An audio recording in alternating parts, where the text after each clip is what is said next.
Assalamualaikum dan salam sejahtera. Sinar PM 10 Jun bersama saya Hazam Mokhtar. Ahli Perniagaan Malaysia Joe Low yang menjadi buruan berhubung skandal 1MDB dipercayai meloloskan diri ke Kuwait tanpa disedari pihak penguatkuasa Amerika Syarikat dan Malaysia. Menurut portal Wall Street Journal yang berpangkalan di Amerika Syarikat, berdasarkan dokumen yang dilihatnya dan maklumat daripada individu yang mempunyai hubungan dengan Joe Low, lelaki tersebut memasuki Kuwait pada September lalu di sebalik berada dalam senarai notis merah Interpol iaitu makluman kepada pihak polis seluruh dunia berhubung orang dikehendaki. Bagaimanapun, kenalannya di Kuwait dikatakan memberi keupayaan untuk beliau menangkis siasatan dari Amerika Syarikat dan Malaysia.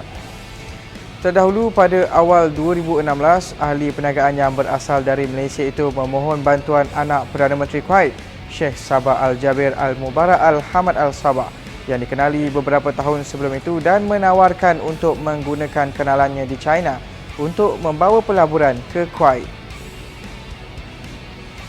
Ahli Jawatan Kuasa Amanah Faiz Fadzil menggesa pendakwa raya membuat rayuan terhadap keputusan membebaskan bekas Ketua Menteri Sabah Tan Sri Musa Aman atas 46 kes pertuduhan rasuah dan pengubahan wang haram.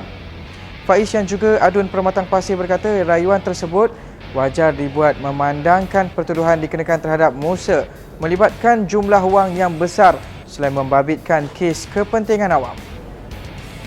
Menurutnya, walaupun salah seorang peguam bela Musa mendakwa wang tersebut sebagai dana politik dan ia bukanlah kesalahan, namun Mahkamah Persekutuan dalam kes bekas Menteri Besar Selangor memutuskan sumbangan untuk tabung UMNO Selangor sebagai rasuah.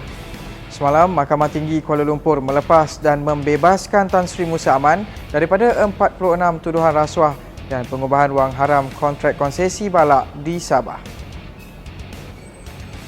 Bangladesh menolak untuk menerima semula 269 pelarian Rohingya yang ditahan pihak berkuasa Malaysia. Menteri Luar AK Abdul Momen menyeru negara-negara lain turut sama menerima pelarian Rohingya dan beban itu bukan hanya perlu ditanggung Bangladesh sendirian.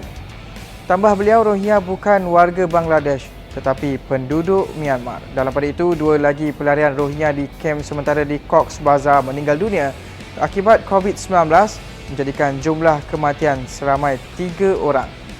Beliau juga berkata lebih 20,000 Rohingya dilaporkan mempunyai kontak rapat dengan pesakit yang berlindung di kemah yang sama.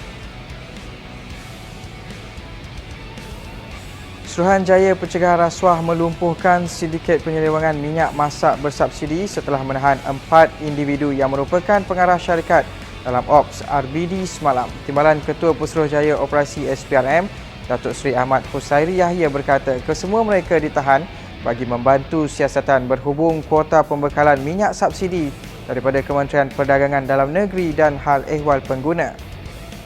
Ahmad Husairi berkata isu berhubung penyelewengan minyak masak bersubsidi merupakan isu ketirisan yang mengakibatkan kerajaan kerugian ratusan juta ringgit. Dalam pada itu, beliau berkata SPRM turut membekukan 12 akaun milik individu dan syarikat berjumlah lebih 25 juta ringgit.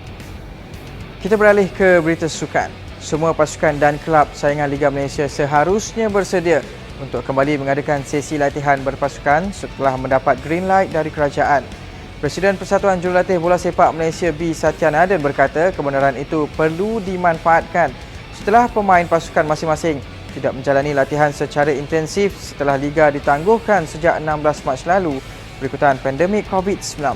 Justru menurut Satya Naden, kesemua pasukan diharap bersedia khususnya dari aspek penyediaan kemudahan dan peralatan bagi mematuhi prosedur operasi standard atau SOP ditetapkan kerajaan kelab.